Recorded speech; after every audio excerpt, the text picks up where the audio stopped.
Apa kabar pemirsa? Semoga kita selalu diberikan keberkahan di bulan yang suci.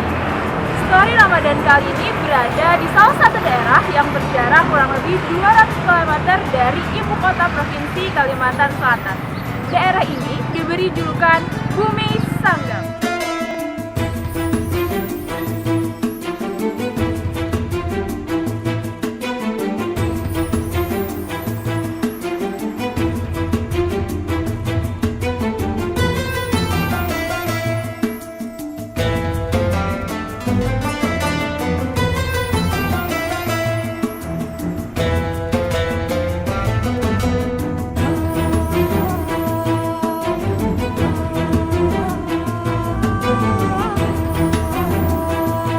Pemirsa, saat ini saya berada di Desa Hujanmas yang berjarak 10 km dari kota Paringin.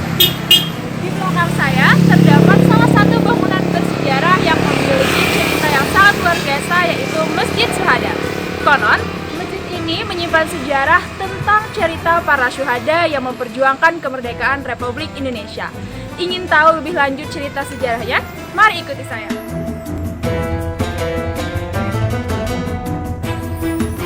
Konstruksi, ornamen, dan desain Masjid Syuhada ini sampai sekarang masih terjaga keasliannya.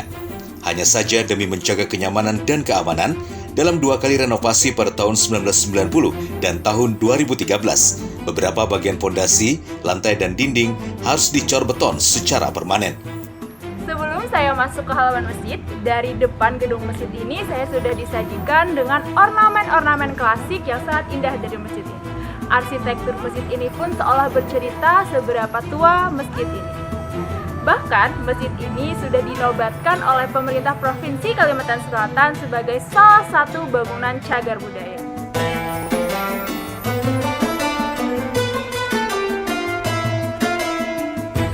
Pembangunan Masjid Syuhada pertama kali diinisiasi oleh seorang ulama bernama Haji Arsyad bin Haji Syukur, yang dikenal sebagai seorang tokoh pejuang Kiai Martasura pada tahun 1930. Letak bangunan masjid sebelumnya berada 500 meter dari lokasi sekarang. Namun sejak tahun 1940, bangunan masjid dipindah ke lokasi saat ini. Tiang utama masjid atau soko guru berjumlah 2 pilar dari kayu ulin.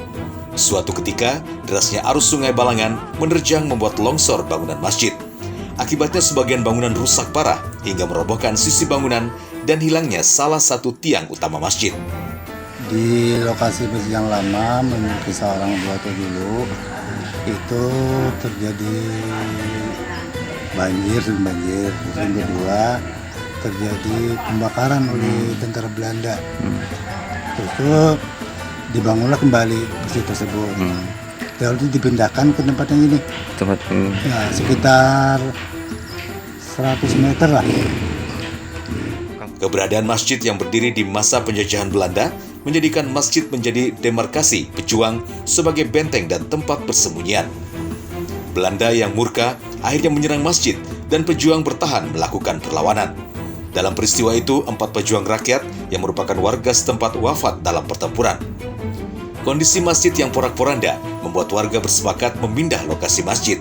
Guna mengenang perjuangan rakyat yang gugur dalam pertempuran, masjid diberi nama Syuhada, yang artinya berjuang di jalan Allah. Arsitektur bangunan masjid memiliki beragam filosofi. Panjang bangunan mencapai 9 depa, bermakna bilangan angka Arab tertinggi. Kemudian lebar masjid 6 depa, bermakna 6 perkara rukun iman. Sedangkan tinggi bangunan mencapai 5 meter, bermakna rukun Islam. Sebelumnya ada 9 buah tiang, penopang soko guru, penanda 9 wali penyebar Islam. Kita untuk tidak merubah atau mengganti ini di masjid ini. Karena kita dapat instruksi dari Balai Budaya kemarin, tolong masjid ini jangan lagi dirubah atau direnovasi tanpa seizin Balai Budaya. Kini, Masjid Syuhada bukan hanya sebagai sarana beribadah warga setempat, namun juga menjadi wisata religi bagi masyarakat luar daerah. Biasanya pengunjung datang di hari Jumat, selain untuk sholat, mereka datang untuk memenuhi niat nazar masing-masing. Jejak rekam sejarah yang panjang masjid ini membuat pemerintah Provinsi Kalsel menjadikan Masjid Syuhada sebagai objek bangunan cagar budaya.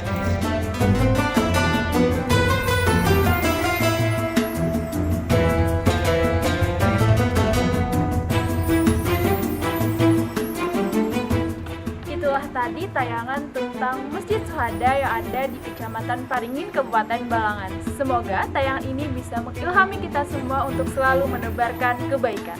Sampai jumpa di story Ramadan selanjutnya. Wassalamualaikum warahmatullahi wabarakatuh.